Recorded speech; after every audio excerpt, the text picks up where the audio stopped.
Hello, everybody. If you're watching, welcome to our GoWP Expert Series. We are back with Lindsay Halsey this month. If you are here, go ahead and say hi. If you're watching on Facebook, you can put it in the comments. If you're watching on YouTube, like in the chat there, wherever you are, LinkedIn, say hi, let us know you're here.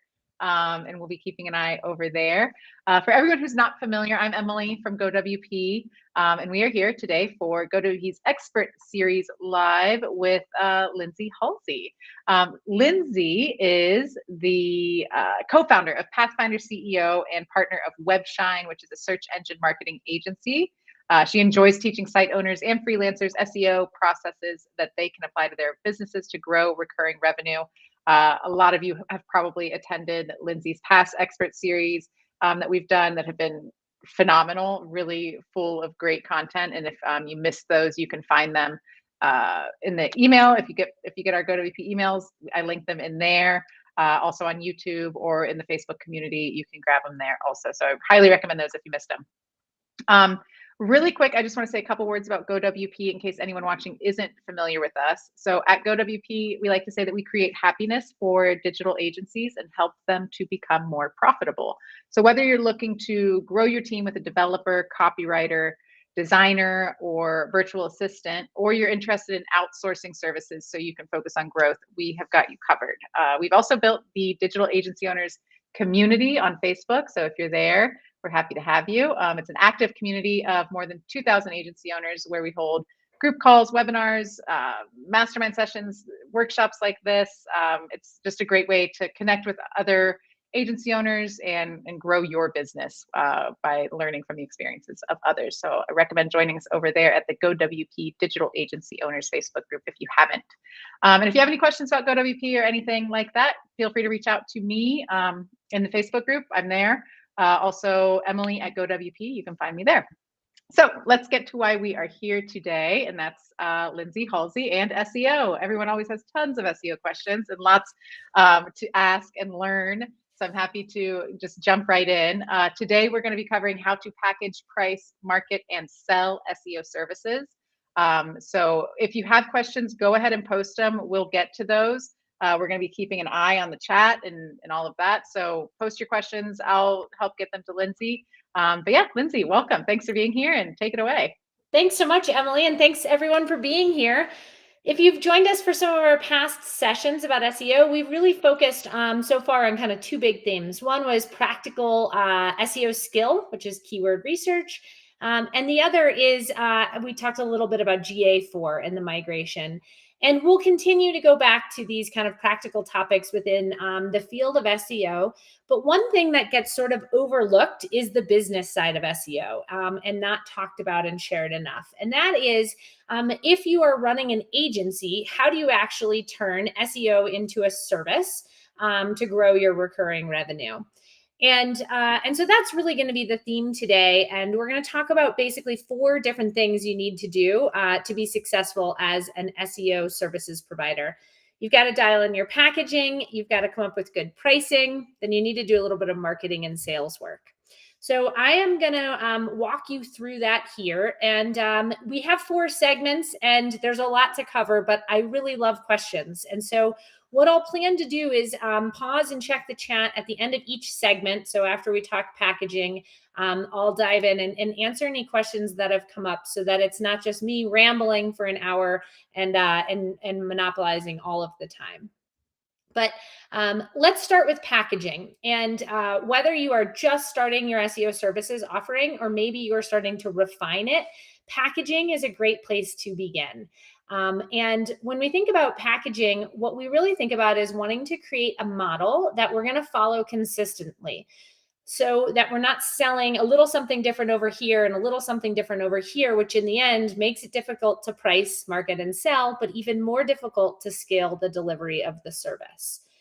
And so there are a lot of different models for delivering SEO services. And the things I share with you here today are really going to be based on my experience as an SEO services agency owner over the last 10 plus years. And then just talking to other agency owners and seeing what's worked for them.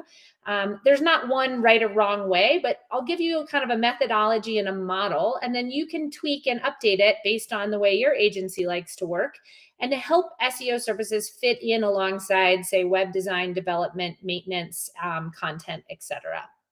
So the three main models are hourly, one-time services or one-time projects, and like a monthly retainer model. And our methodology really looks at blending two models, looking at one-time services or kind of a project-based approach alongside a monthly retainer approach.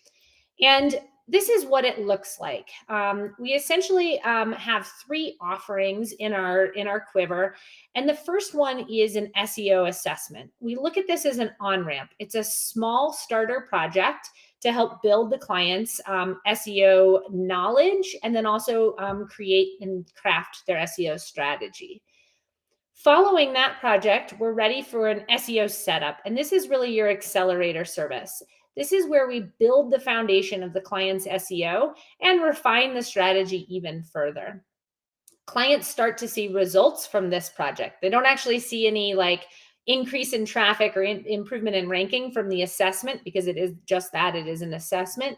But the setup starts to deliver and build that foundation. And then we move into monthly SEO, and this is for maintenance and SEO evolution. And if you think about this alongside the idea of building and developing websites, this setup is like the design and development phase, but then we know it's not set it and forget it. A website needs maintenance and security and ongoing updates over time. And so monthly SEO is very comparable to that. So let's look at each one of these in a little bit more detail. The first is the SEO assessment. We look at this as an on-ramp project. It's great for those who are not sure where and how to get started. It's also great for business owners that have maybe been burned by SEO in the past, because they don't have to switch to working with an agency that's going to commit them to a 12-month retainer at $5,000 a month or something. It lets them get their feet wet with your agency, see your style, see your work, and build trust before they commit to something larger. And the goal is really quite simple. We want to identify where's the client today, where do they want to go, and create a roadmap for growth or the SEO strategy for them. And this looks a little bit like this. In the first phase of the project, we're doing an introduction, helping make sure the client understands what is SEO, how the search engines work, how you approach SEO, etc. Then we do our evaluation. We look at the site through the lens of the 4 pillars of SEO: technical SEO, content, on-site optimization, and off. And then we create a strategy, which is going to be a high-level roadmap of where we see them having impact.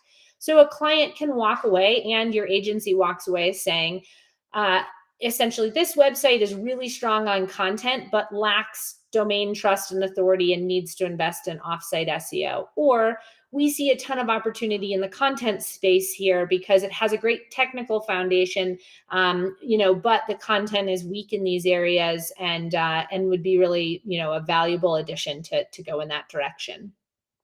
So that's a little bit about the assessment. The big thing to note about the assessment is it's not an audit. You may have heard of SEO audits in the past. You think about SEO software that scans a site and creates a laundry list of recommendations. This is different. And the reason that it's different is because we're going high level, like 360-degree view, because what we don't want to do is have our on-ramp project cost thousands of dollars, because then it's a big decision for a customer. B, we don't want to give the client back a laundry list of every technical SEO error on the website, every image that's missing alternative text, etc. Yes, those are components of SEO, but they're totally overwhelming to the client. They're often, when you kind of do those big audits, they don't continue with further SEO services. They feel like this is just too much. This is too big of an investment. So an SEO assessment differs from an audit. It doesn't cost thousands of dollars. It's an on-ramp project. And typically we think about this as being able to be completed in a week or less. So we'll talk more about delivery, but again, just trying to give you a sense of size and scale.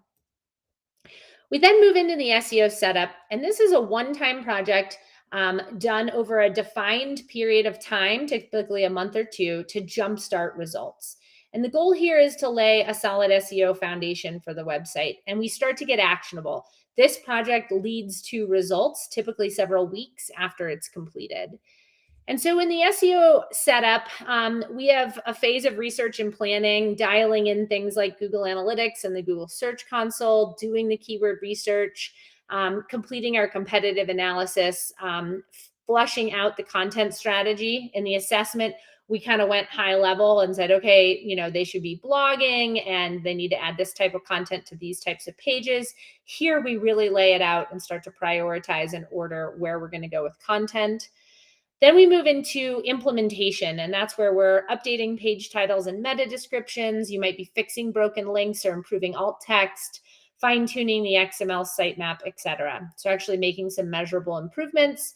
And then we move into results and next steps. This is sort of the transition period into ongoing or monthly SEO and starting to review some of those initial results that you get right out of the gate. An SEO setup we look at as an accelerator. You could move into monthly services right away after the assessment and just break this down into a series of months of work, but it just drags things out a bit. You're like keyword research month number 1, month number 2, you're doing something like, dialing in page titles and meta descriptions. Then you finally in month 3 get to XML sitemaps. It's 6 months before the foundation is built. And so what we want to do with the setup is just basically like that initial fitness building. Let's go to the gym really frequently and get to a certain level so that monthly becomes more affordable and they start to see results sooner and you're ready to execute on that monthly plan. So with monthly SEO services, we explain this to clients as being basically that SEO isn't set it and forget it. The search engines evolve, and so do your client's business. And this year, more than I can remember in the SEO space, we're in major evolution. So you may have gotten access into Google's search labs and be playing around with the search results that include generative AI in them.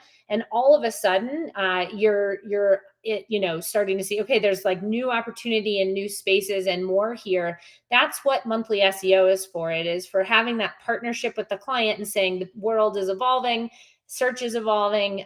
Let's make sure we stay in stride. And your monthly services can, range from just focusing on maintenance. So think of that, web project that you did where really all the client wants is to make sure their site is hosted and secure and that you can make a couple small changes here and there for them, to other clients who are constantly evolving, who have a new division of their business and are asking you to do something there, or adding new design, et cetera. And so they need to be on a larger monthly plan. Same with SEO.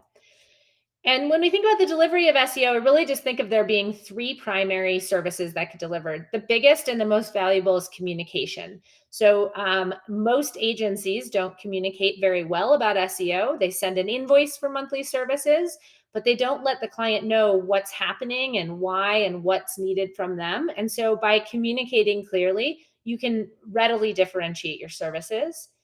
The next is reporting. When we think about reporting, we think about looking at data and analytics, making sure that you're communicating traction and growth to the client, looking for any red flags like a drop in rankings or a drop in traffic, and updating the SEO strategy based on the data that you're seeing. And that implementation are the action items. So for many of our clients, the action item is, for instance, writing a monthly blog post and getting it published on their website. But there are other SEO action items in there too. Things like managing a Google Maps listing, fixing broken links and page not found errors, etc. So that's kind of the overarching world.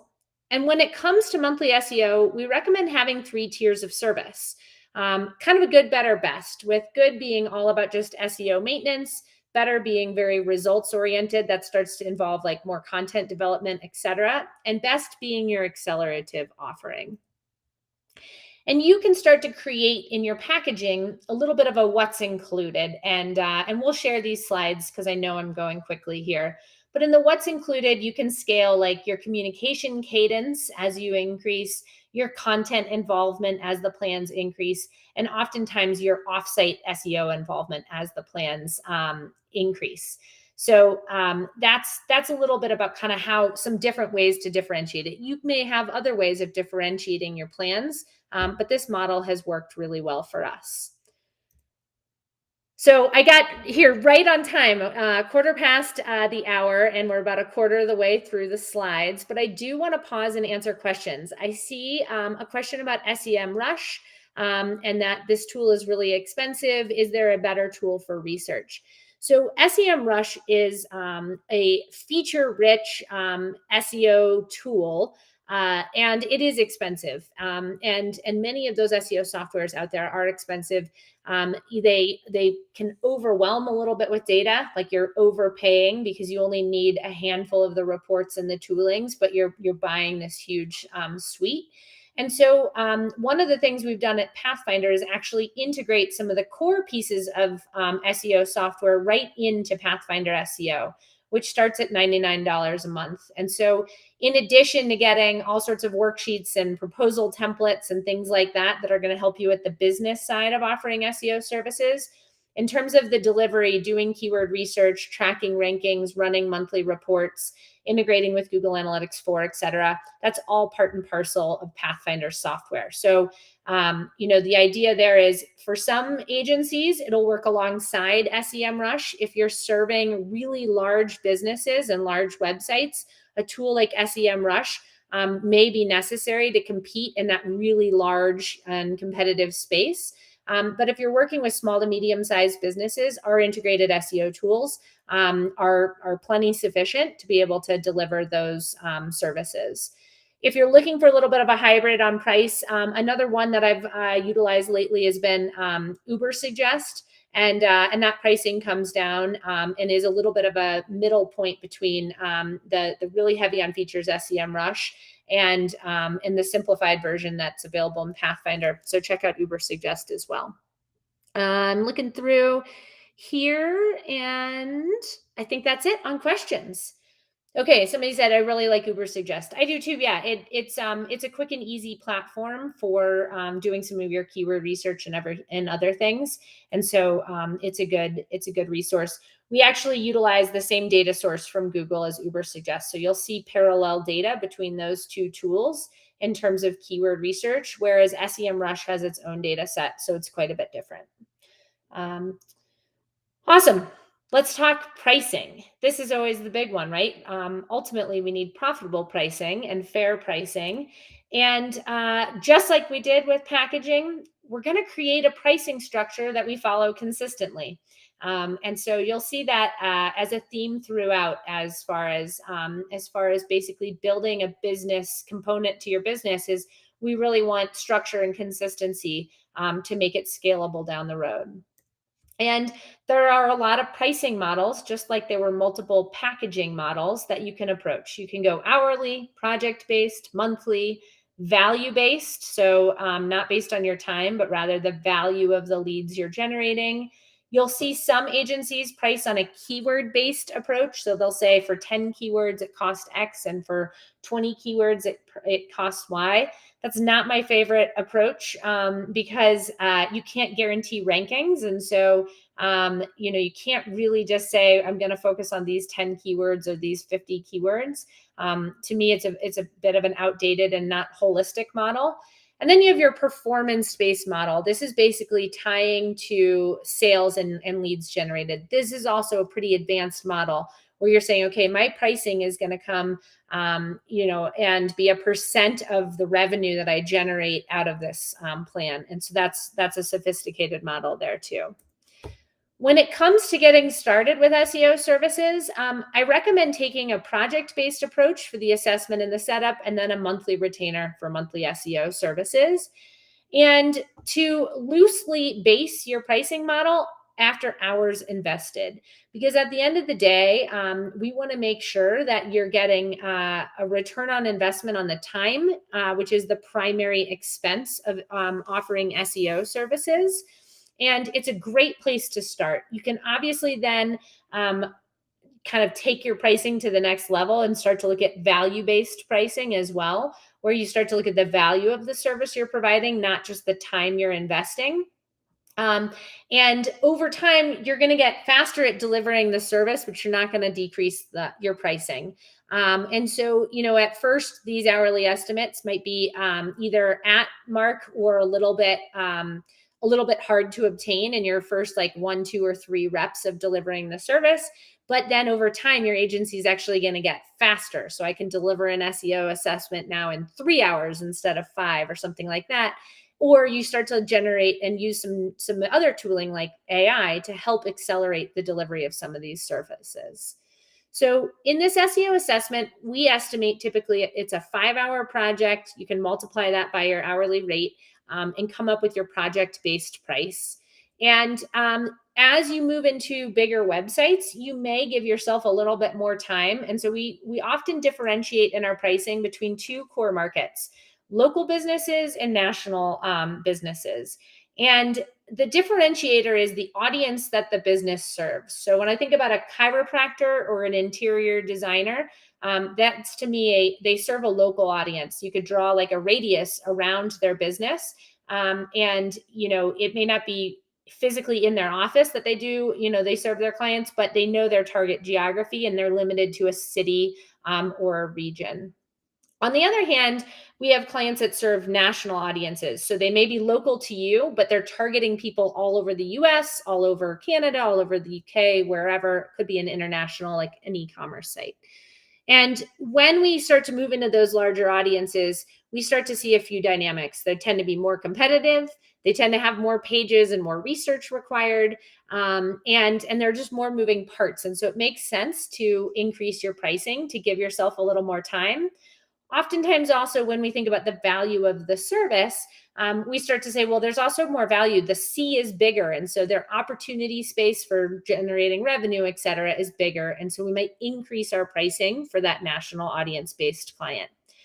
You will get prospects that fall in the middle of this spectrum. So, it's just on a call looking at a site that was going to have multiple location pages. So think about like a restaurant franchise. They have like 10 different locations or something like that. I basically scale all of that work into this national plan. So when I think local, I literally think, that chiropractor that just has one office location. It's a very simple business model. And then I move everything else upstream into this category of, okay, now you've got 10 locations. You're in my national audience world. In terms of pricing, we found at our agency, it takes us typically approximately 15 hours to complete the SEO setup for that local business and 25 hours for that national business. And so we price according to this kind of matrix here. The model of what we're doing is what we have in Pathfinder. So that step-by-step process in our SEO checklist is what we're delivering and as part of this service. And going through and following those guidelines. So that gives you just kind of a rough overview of pricing on the setup. And then when it comes into the monthly pricing, again, we have this differentiator between local and national businesses. And we have kind of the good, better, best model, and we go 4, 6, 10 hours. And with 4, we look at spending about an hour a month on reporting, maybe an hour here and there on communication and just general project management. And we have 2 hours left over to do those small little incremental tasks, like managing the Google Maps business listing or just making other kind of small changes to the site. And then we move up into our better and our best plans, and we start to involve more content marketing and other things. We do the same for national businesses, but typically our pricing moves to kind of a 5, 10, and 20 hour a month type model. And we base our pricing off of this.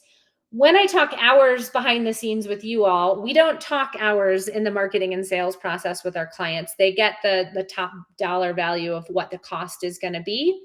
And, we do time tracking within our agency, but it's loose because we've been doing this for a while. And so we don't track our time, for instance, on creating a blog post because we kind of already know we've done so many of them over the years that they range in a time estimate between 3 and 5 hours of kind of effort to write a really good blog post and get it published and things like that.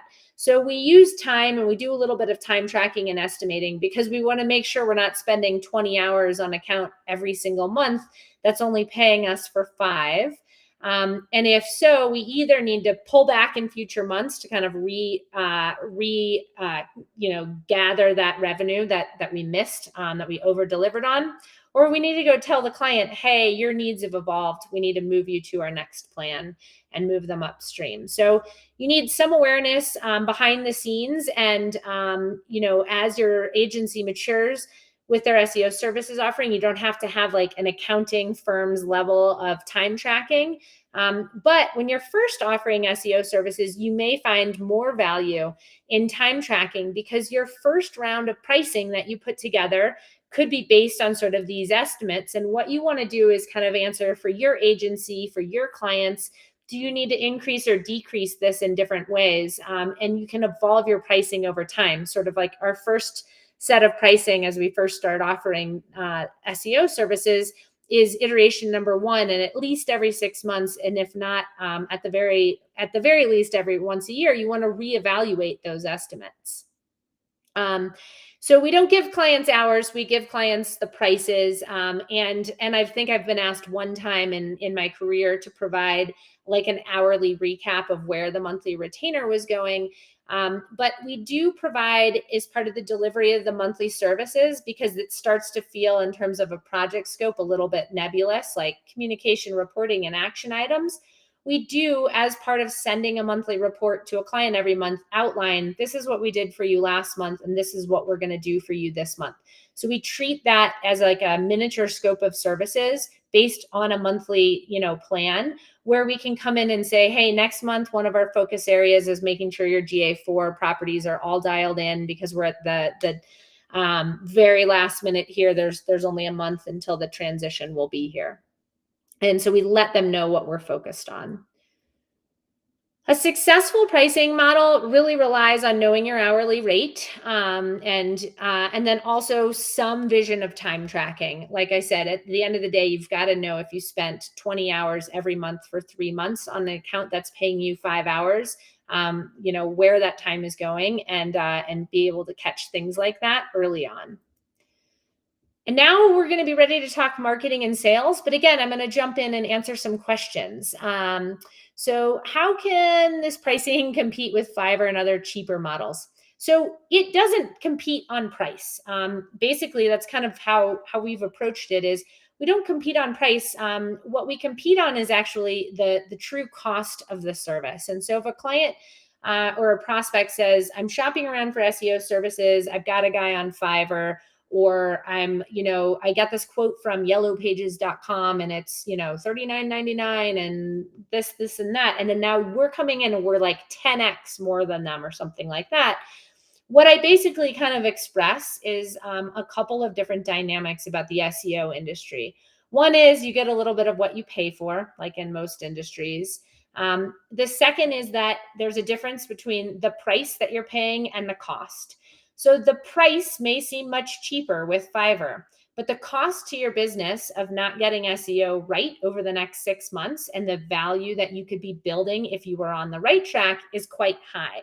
So if you hire somebody on Fiverr and they go and build spammy links, they make no changes to your website, and they charge you a relatively low monthly retainer over the course of 6 months, you will have paid whatever that cost is, or whatever that price is. And maybe it's not too high, but the cost to your business of like messing around for 6 months and not getting it right is high. And it could even be actually detrimental. They could go and do, malicious things or things that are really short-term, like building low value links. So I don't want to scare the client, but I do want to give them this sense that we're not talking apples to apples when we compare just our pricing. And then I give them other things that they're going to find with our agency. Hey, we communicate, we collaborate with you and your team, and we focus on like holistic and really real world business marketing initiatives. So we're not doing just behind the scenes things that you can't see and understand that make SEO feel like a black box. Instead, we're really transparent, and we communicate with you the what and the why, and then we manage the how and the getting it done. So those are some of the different things that you can use to compete on price. But what I don't tend to do is lower my pricing to try to get right in against whatever the competition is doing. Sometimes I think I have an email in my inbox. Somebody, wanted to hire our agency, and she just doesn't have the budget for it. And then maybe if we really want to work with that client, we might break the project up or slow the project down, or come up with ways the client could deliver on components of it, like maybe doing more of the writing, for instance. But again, it can only decrease the price so low without starting to compromise the value of the service and all that we're going to do. Ben had a great question. What are the pros and cons of listing prices publicly on your website? This is a great question. Personally, I'm a fan in the agency space of not listing pricing on the website. On our agency website, we're not flooded with so many leads that I can't relatively quickly comb out the value, if the lead is a good fit, without giving away a lot of my time. And so I'd rather the lead come in, even if they're not necessarily in our price range, and then I'll kind of address it from there. And so one of the reasons people put pricing on their website is to make sure they don't get leads from people that think SEO services cost $100 or $200 a month. They put their pricing on there to say, our monthly plans start at X number of dollars, and they kind of avoid that low end of the market. Our experience with putting pricing on the site is you're either like always too high or too low. So part of the audience thinks this pricing is too high for me, so they don't reach out. Then the other part says, oh, we were looking for more of an enterprise solution, and this pricing is in the hundreds, and I thought SEO was supposed to be in the thousands, and so they don't reach out. So I just sort of like to get the lead in the door, and then if I'm thinking price is an issue, I give them an SEO pitch deck that includes my pricing, and I just say, hey, thanks for your interest in our services. I've attached a pitch deck. It includes our starter introductory pricing. Please give it a look. And if our approach and our model and our pricing, still feels like a good fit to you, let's jump on a call and get to know each other more. So I kind of get a little bit of that bottom of the bucket, lead generation kind of out of the way with that approach. So that's kind of my opinion on it, is just that I feel like I alienate too much of my audience on either end of the spectrum by putting pricing directly on my SEO services page on my website. But we have a lot of people that, a lot of agencies that we work with that love putting their pricing out there, and they do so, and they still get good lead gen. I also don't love my competitors just being able to so readily know if I'm in any kind of, we don't do a lot of RFP processes, but sometimes we know we're up against a couple other local shops or something like that. And I don't want to make it that readily available to them, what our pricing might look like. So let's talk for a few minutes about, let's talk for a little bit about marketing and sales. And we'll start with marketing. And just like we do with our clients, it all starts with knowing our audience. And when it comes to knowing your audience, essentially, there are a couple different considerations, and this can help when we talk about that kind of vetting of, is this a good prospect? And that is, in any given industry space, we have sort of a balance between the competition in the industry space and the value of a lead. And this took me a while to learn, and way too many reps. But we, working in our agency with clients across a wide variety of industry spaces, we found that some of our customers came to us in highly competitive industry spaces where the value of a lead was relatively low. So when we talk about that, let's just talk about something in the e-commerce space. For instance, we worked with an organic tea company. The competition for the keyword organic tea is really high. It is high volume, so there's a lot out there. But to get into the top of the search results for a keyword like organic tea is really challenging.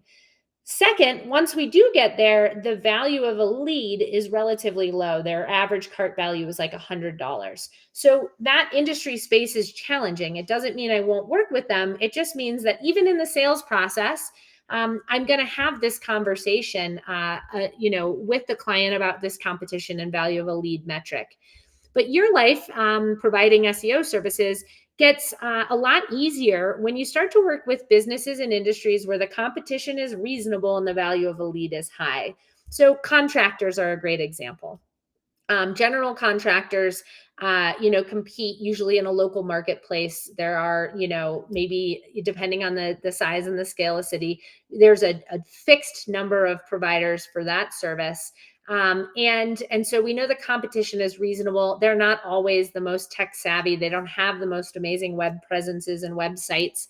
So the bar isn't super high there, but the value of a lead is really high. If they landed one new customer in the course of a year that built a $500,000 house, the value of your services would be paid off, 10x, in terms of the lead value that you provided.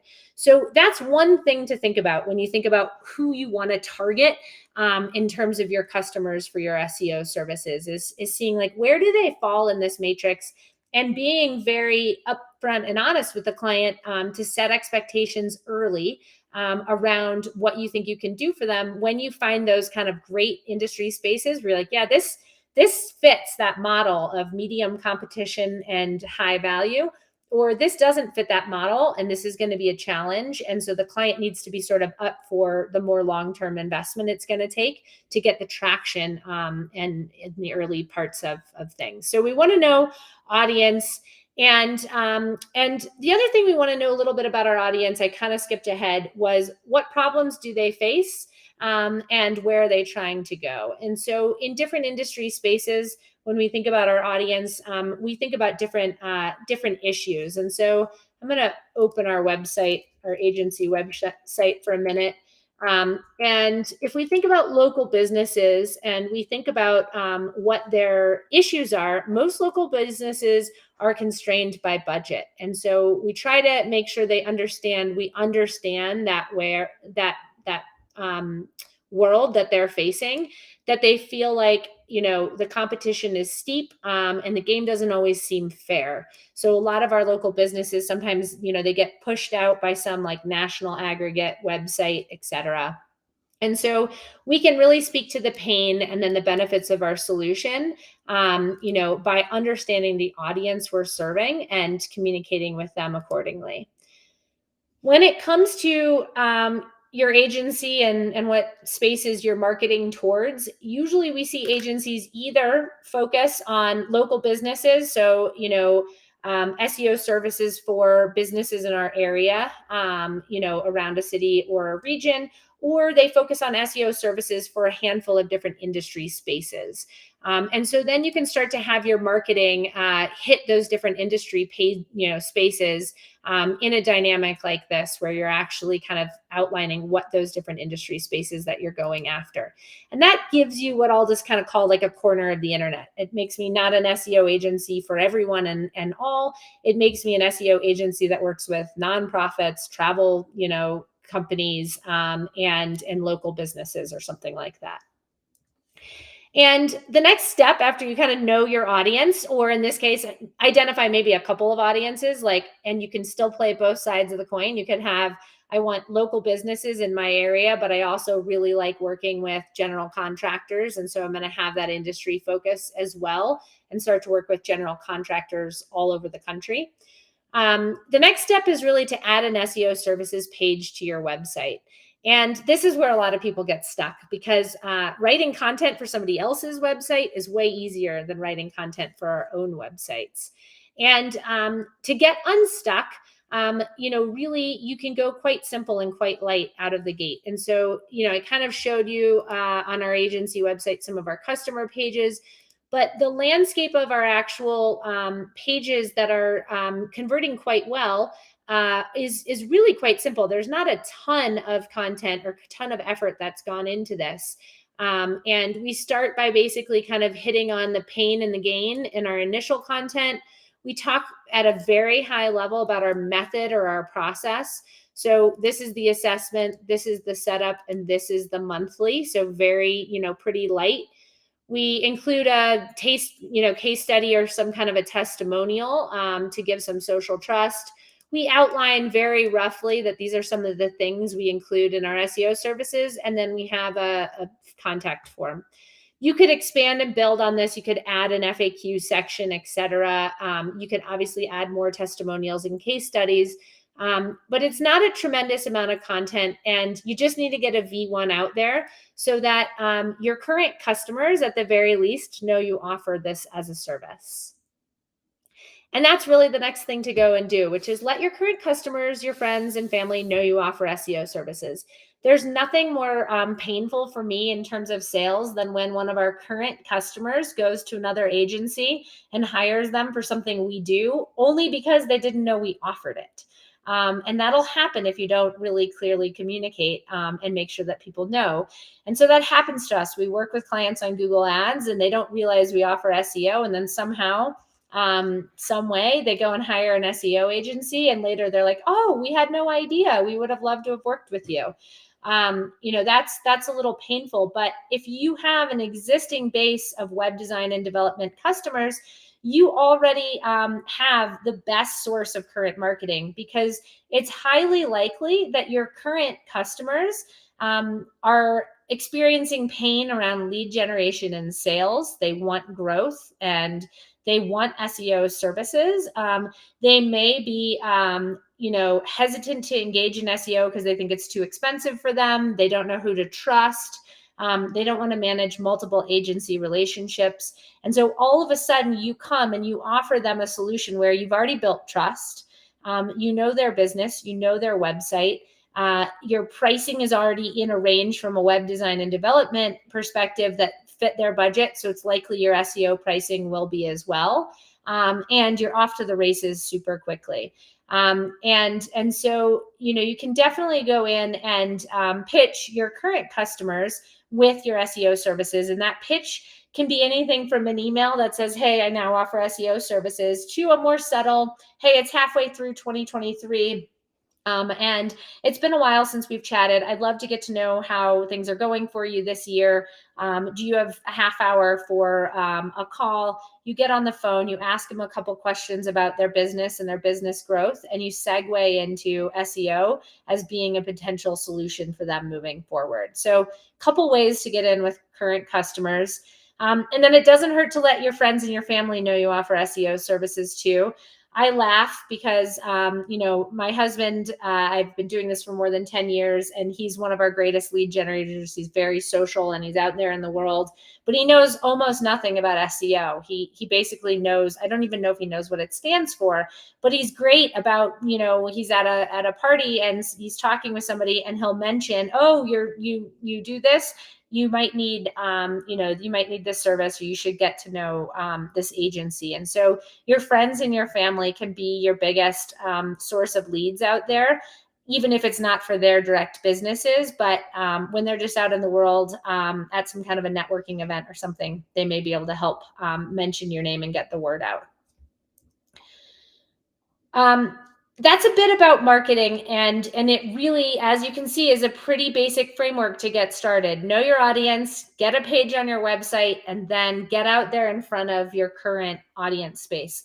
There's obviously a lot more that you can do to market your services. You can run Google Ads campaigns and social media and do so much more, but that's enough typically to get those first leads and get those first customers in the door.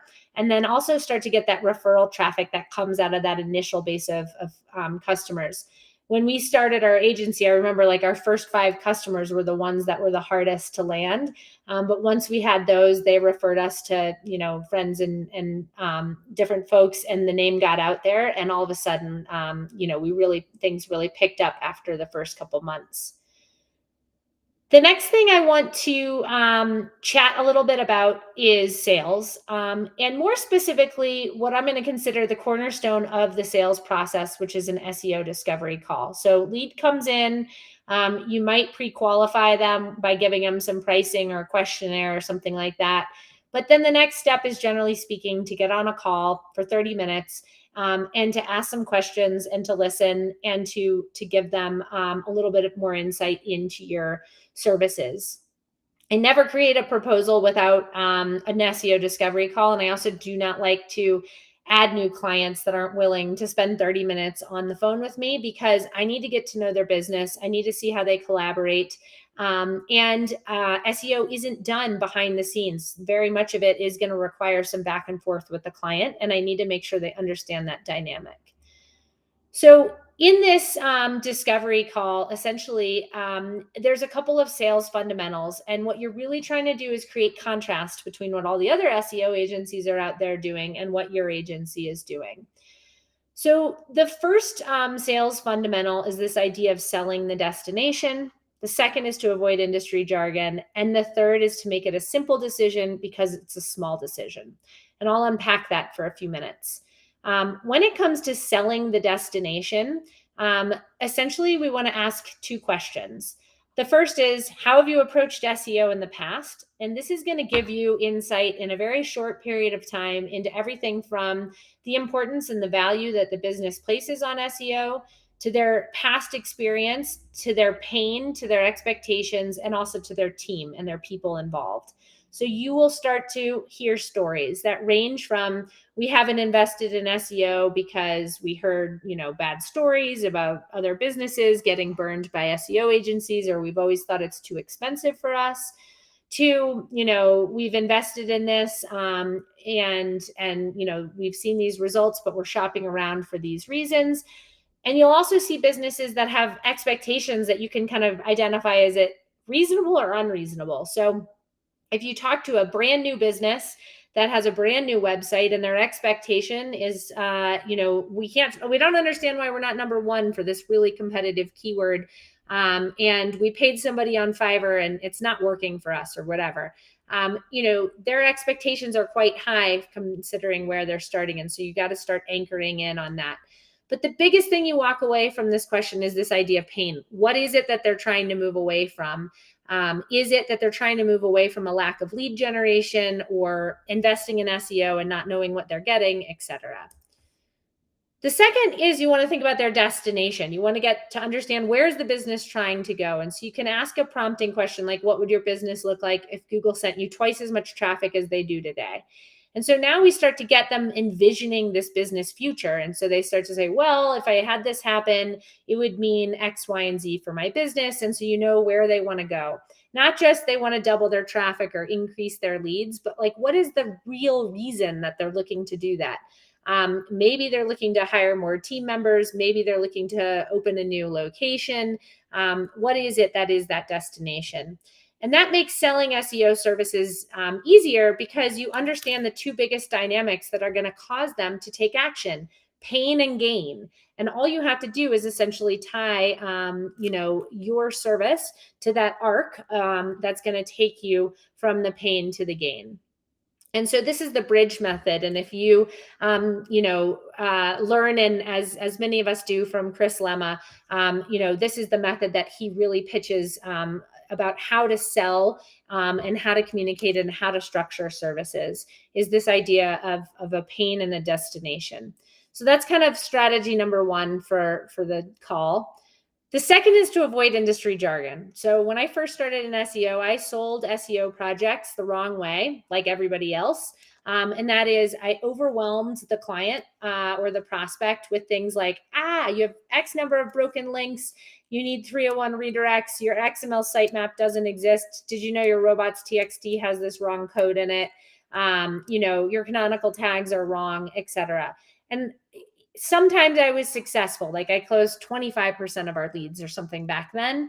And that was because sometimes I just overwhelmed or elicited enough fear that they hired our agency because we sounded like we knew what we were talking about, but they had no idea what they were signing up for because I overwhelmed them with industry jargon. On the other hand, if I use real world language, I can bring the client alongside and I can create a lot of contrast by putting them at ease. If you're talking to a marketing director, they want to feel at ease because they have to go and talk about SEO with the owners and their managers and their bosses. And so you empower them by not overwhelming them, but instead educating and informing and bringing them alongside on the journey. And you do that by just getting rid of these words in the sales process and as much as possible elsewhere. And oftentimes, I do that by using other phrases. So even instead of saying SEO, I say getting found on Google. And they're like, yeah, that's what I want to do. I want to get found on Google. Or instead of an XML sitemap, if I'm telling a client what I did for them last month, I might say, we built you an XML sitemap, which acts like your website's resume with the search engines. They don't know what the sitemap is, but they instantly get a picture in their head about what a resume looks like, and what its value is in the big picture.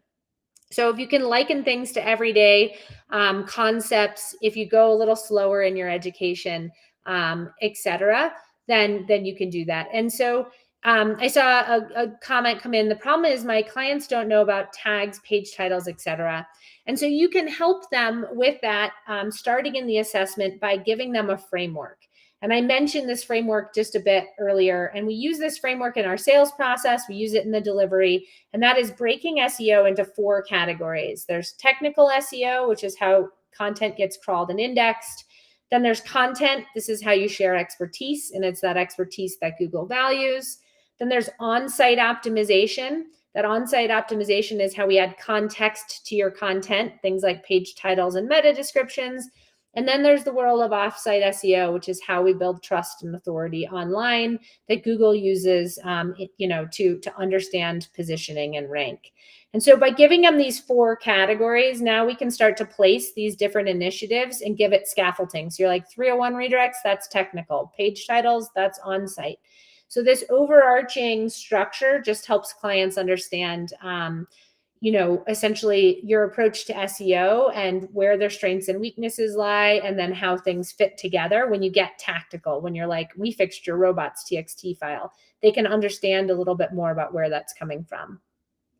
So avoiding industry jargon. And then the last tip is make it an easy decision because it's a small decision. Committing to a 12-month contract for $1,000 a month SEO plan for some businesses is going to be a pretty committing decision. And so we make it an easy decision because it's a small decision by just getting them on board with the SEO assessment. They know where things are going, that we're moving from the assessment to the setup to monthly, but they get additional points of making decisions along the way. We do the assessment and then we move them into the setup. We do the setup and then we move them into monthly. And our monthly plans at our agency, we just go month to month on our contracts. Because we get paid up front for all that heavy lifting. So once we're in the monthly plan, we've already built such a relationship. I don't know if we've ever had someone quit on like month 3 after they've gotten here, because they wouldn't have even started on month 1 if they didn't trust and understand what we were doing and starting to see value from it. So we also go month to month so that they feel like we're in partnership with their business. In the economy, and in the world today, making them feel like we're their partner, and we'll increase and decrease and move them, up in those 3 tiers of service as needed based on results, based on their budget, etc., gives them choice so that they don't just quit, if they are having a budget issue or something like that. But ultimately, that first decision is just selling that one-time on-ramp project. And so it doesn't feel like a big decision. So it doesn't take them a lot of time, and we can close the project very quickly. So that was a lot packed in, from packaging and pricing to marketing and sales. And we have still a few minutes here if you want to ask questions. This slide deck, I'm happy to make available to you, I think, and I can make sure that is, an easy one to get access to. And that will help. But any questions you have, I'd be happy to answer. And I think, just looking through, Lloyd asked a question about, have I covered content creation yet? We didn't really talk about content very specifically. And when I think about content creation and the overlap with SEO, we include content creation as a component of our SEO services offering, because we feel like content is one of the most impactful things we can do to help our clients move the needle forward. And so by including the content, we sort of ensure that our client is actually engaging in content marketing, which we need. We can do all the 301 redirect management in the world, all the, page titles, et cetera. But without kind of creating fresh content and expanding on existing content, we typically don't see the type of growth that our clients are looking for. And so for us, we evaluate the current content, typically in the assessment. We create the flushed out content strategy in the setup. So we go through and we say, okay, we should blog, and here's the list of topics, and we should expand content on these services pages, and here are the pages that need the love. And we create a content calendar or a roadmap. And then we actually deliver that content as part of our monthly plans. And the way we look at that is if you're on our mid-level plan or above, you get one piece of content per month from our team. And for some clients, that's a new blog post every month. For some clients, it's a mix of a new blog post or a revision of a past post.